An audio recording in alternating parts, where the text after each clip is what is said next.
আমাদের অমৃতবাণী চ্যানেল থেকে আপনারা প্রত্যেক দিনের রাশিফল সম্পর্কে জানতে পারবেন, আরও জানতে পারবেন মাসিক এবং বার্ষিক রাশিফল।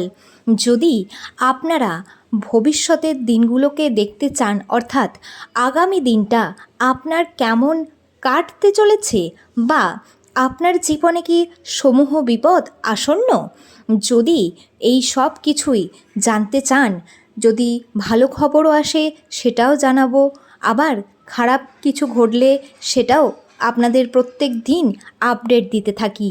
তাই যারা আমাদের অমৃতবাণী চ্যানেলে প্রথমবার দেখছেন নতুন দর্শক বন্ধু, তাদেরকে বলবো অবশ্যই স্বাগত, আর চ্যানেলটির পাশে থেকে অবশ্যই যুক্ত হয়ে যান। যারা পুরনো দর্শক বন্ধু প্রত্যেক দিন নিয়মিত আমাদের ভিডিও দেখেন অথচ সাবস্ক্রাইব করেননি, তারা অবশ্যই সাবস্ক্রাইব করে নোটিফিকেশান বেলটি বাজিয়ে দিন, যাতে আপনার কাছে সর্বপ্রথম পৌঁছে যায় ভিডিওগুলি।